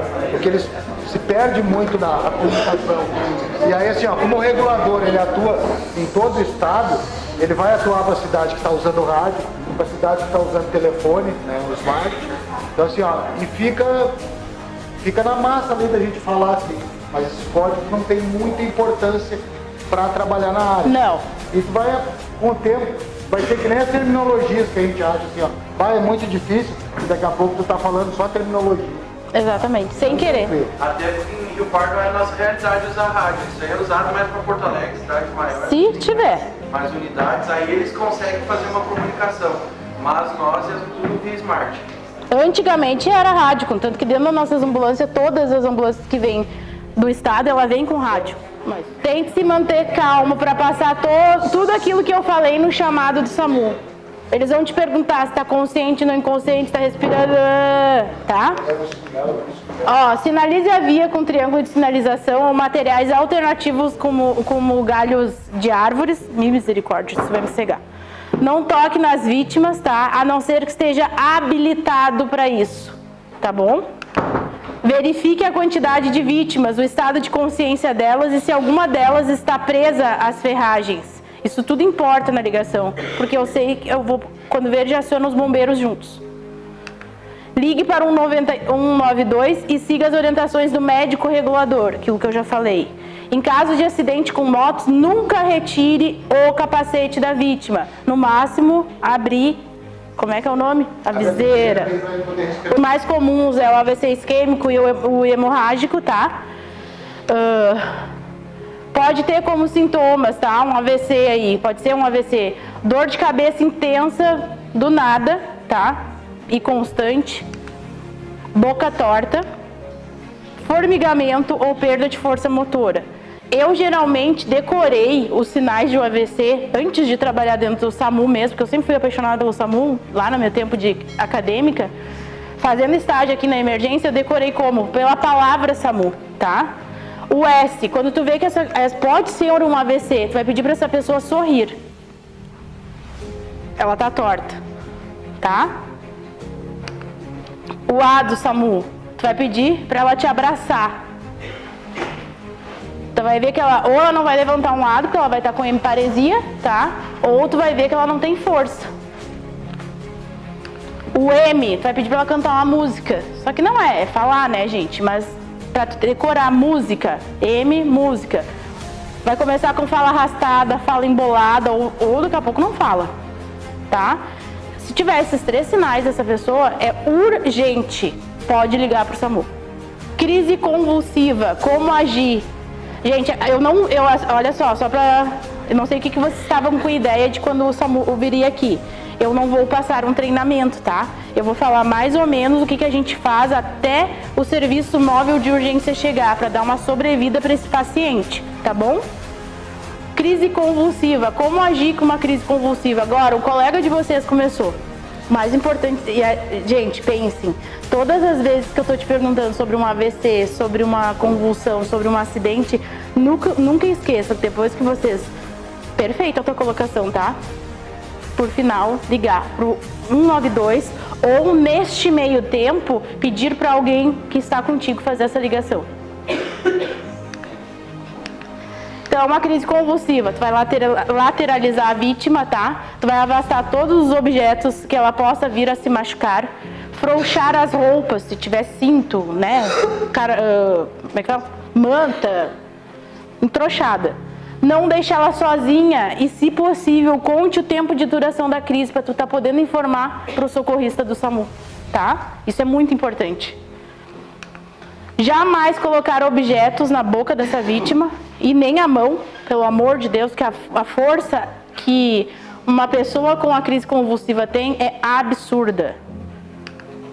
Não segurar a língua, que tem muito, né, ainda que, vai engolir a língua. A gente não engole a língua. O que acontece numa crise convulsiva pode acontecer é o relaxamento do músculo da língua e ela cair. Por isso que a gente lateraliza. No momento que ela cai, então ela obstrui via aérea, tá? Mas por isso que a gente vai lateralizar. A língua vai falar, mas ela não vai engolir, tá? Não esfregar álcool, vinagre ou outra substância no corpo da vítima. Eu botei isso porque eu já vi.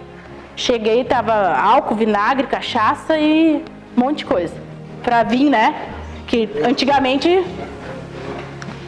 Não aperte ou tente limitar os movimentos dessa vítima. Porque tem gente que às vezes que se deita por dentro, daqui a pouco mata. Sabe, pode... Daqui a pouco eu, né, que sou gorda, gordinha, eu posso deitar dentro... Deixa eu pensar. Uma pessoa magrinha aí e daqui a pouco eu não deixo... Eu vou segurar ela com tanta força que eu vou paralisar o diafragma dela. E aí vindo uma parada respiratória. O engasgo. Alguém sabe? Carla Rocha já passou? Então tá. Hoje não é mais. Quer falar sobre essa atualização? Esse aqui ele tá atualizadíssimo. Venha. Vem aqui perto de mim, cara. Não, pessoal, realmente ainda é chamado, só que teve uma atualização dessa manobra, né? Hoje é chamado de compressões abdominais. Mundialmente vai ser ainda conhecido como manobra de Heimlich, mas ela atualizou, porque questão questão as atualizações judicial, que tem, né? Primeiro começou a questão judicial, a questão do nome, que foi quem inventou a manobra, né? Hoje em dia, provavelmente, não sei o que passaram para vocês, antes era só questão de compressão abdominal no adulto, né, engasgado. Adulto grande, gordo, imenso, que tu não consegue. Até desobstruir ou até a pessoa entrar em inconsciência, né? Hoje não. Hoje agora ela atualizou que entrou golpes dorsais. O que é os golpes dorsais? Vai se posicionar do mesmo jeito, se posicionar ali de lado, vai apoiar a vítima e vai fazer igual a mesma coisa que a gente faz na criança. Maravilhoso! Os mesmos golpes que a gente faz em criança, que são os golpes dorsais e as compressões torácicas, a gente vai fazer esses golpes agora no adulto também, né? Essa atualização que entrou nos golpes dorsais. Tu começa com golpes dorsais. Se nos golpes dorsais já for eficiente, não vai fazer a manobra de Heimlich, que a gente conhece que é a compressão abdominal. Começa com 5 aqui e vai fazer... Intercala, tá? Isso entrou também até para paciente, para gestante, não é só mais agora as compressões torácicas, que você vai se posicionar e para o obeso, entrou os golpes dorsais também. Mas isso serve para vocês até buscarem rapidinho. Então, depois dessa atualização, tá? No adulto, tá? No adulto é isso, né? Não, mentira, jamais faria. No adulto é isso, então tu intercala esse golpe aqui com a compressão, né, abdominal, que é sempre na cicatriz umbilical, né? Bota o dedão, fecha a mão e faz o movimento de J, né? Ok? Ficou entendido? Faz o movimento de J, tá? Ó, bota na cicatriz umbilical, fecha a mão, aperta aqui e faz J, de baixo para cima, até ele desengasgar ou perder a consciência, que aí tu vai para a manobra de ressuscitação, tá? Isso num adulto que tu consiga abraçar, né? Agora, uma Carla da vida, sei lá, uma pessoa mais gorda que tu não vai conseguir fazer, né? Tu vai deitar normal, não sei se a Carla passou essa parte de deitado, de baixo para cima, então tá. Numa gestante, pelo menos a última atualização é para aliviar, né, a veia cava inferior, mas é aquilo, né, gestante, criança, dorsais também. Mesma coisa. No gestante, no obeso, eles golpes dorsais. A criança continua a mesma coisa. O bebê, né, a mesma manobra do bebê. A criança, a primeira coisa é o posicionamento dela. É orientado a fazer sentado, pode ter uma melhor segurança, né? Ou tu pode fazer em pé, né? A manobra, primeiramente, tu vai deixar a criança inclinada, né? Com 2 dedos. Abrindo. Tu vai tentar, né? Na medida possível, manter, além de deixar firme a tua mão, deixar um pouco aberta a questão da via aérea da boquinha dele. Sempre inclinado. Muitas vezes só esse movimento que vocês fazem já vai desobstruir a questão do bebê. Eu acho que todos os engasgos que eu já atuei, eu também. Eu nunca precisei fazer as compressões torácicas, também só não. Esse movimento, graças a Deus, conseguiu salvar o bebê. Nunca, só com esse aqui. Como é que é feito? Tu apoia aqui a questão da boquinha para deixar aberta, né? Tem gente que bota 2 dedos, mas cuidar para não enfiar a mão dentro da boca da criança e não fechar a boca da criança, né? Porque ali nem tamponar sair, o nariz, né? Não fechar o nariz, porque é ali que vai sair a questão do leite ou que ela se engasgou. Esse tipo de engasgo acontece muito, tá? Normalmente com mães de primeira viagem. E agora com o inverno tem a questão também de secreção, que as crianças em casa, às vezes está fazendo nebulização, já tem esse problema de secreção, é obstruído, né? O mais comum é recém-nascido, que a gente deita ali, né, pra dar o mamar pro nenê e acaba acontecendo. Você tem, tipo, essa atualização da manobra do adulto é o que a gente faz na criança. A primeira coisa são os golpes dorsais, né, que a gente vai bater com essa parte da mão, né? Vai bater na linha escapular aqui, que é entre os ombros, a gente traça uma linha imaginária, a criança vai estar inclinada e vocês vão fazer esse movimento. 1, 2, 3, 4, 5, é essa força. Não é assim, não é assim, é assim, ó. 1, 2, 3, 4, 5. A criança está engasgada ainda. Vocês vão virar para outra mão, para outro braço, ou pode ser no mesmo braço, se vocês tiverem maior facilidade. Vai observar. Nada também. Vai observar a via aérea, né? Ver se consegue retirar. Ou se já não saiu, né? E com 2 dedos na região que vocês fazem as compressões cardíacas no chão, no RCP. Intermamilar. Intermamilar, uma linha imaginária entre os mamilos, com 2 dedos, vocês vão fazer 5 compressões. 1, 2, 3, 4, 5. A criança não voltou. Continua. Até quando eu vou fazer isso? Até a criança desengasgar, né, sair o objeto, ou até ficar inconsciente. Porque às vezes... desmaiou, ficou inconsciente. Vocês vão botar numa superfície rígida e vão fazer a RCP. Isso aí. Que a criança não mudou nada, a criança sempre continua assim. Mas a primeira coisa, foi bem importante o que ela comentou, que eu acabei não falando. Todo engasgo, a primeira coisa que tem que fazer é tu olhar a boca dele, tanto da criança quanto do adulto. Por que tu tem que olhar? Porque se o objeto está visível, vocês podem em pinça, que é isso, tirar o objeto. Ou vocês trabalhando dentro de uma emergência daqui uns dias, entendeu? Pegar uma pinça de um kit Que é uma pinça comprida que é pra isso. Que é uma... Ela é uma bolinha na ponta. Tu jamais vai fazer a varredura na boca. O que é a varredura? Tu vai enfiar e procurar o que tem na boca. Tu pode obstruir mais. Na emergência tu pode pegar essa pinça que tá dentro de um kit cateterismo. Ou ela tá ali separadinha, depende, né? Vai de hospital para hospital. E sempre observar, tanto no adulto quanto na criança, que vocês estão fazendo o procedimento que vocês estão olhando. Porque a pessoa pode ter voltado e vocês estão fazendo a compressão, batendo e a pessoa já voltou. Ela não está falando, mas ela se desengasgou, né? E a questão é bem importante. Tu bateu aqui, na hora que tu vai virar para fazer as compressões, tu olha a boca. Porque por que tu faz esse movimento? O objeto deslocar e tentar sair. Às vezes pode estar ali na boca, porque tu não vai precisar fazer a compressão. Tu tira. E sempre após isso, ou ligar para o SAMU, que vocês já ligaram. Ou pedir enquanto isso, né? Enquanto sempre todo. tem que passar por uma avaliação médica depois no hospital. Todo paciente. Sempre. Tem que passar. Saber que criança respirando, criança que chorar, né, chorar, gemer, ela está conseguindo respirar. Tá? É um sinal que... O choro é um sinal bom numa emergência. E tu pode ver... que a pessoa ou a criança está conseguindo respirar. E às vezes... Como identificar uma PCR? Então, como vocês já são quase meus colegas, né? Vocês já têm essa noção básica, né?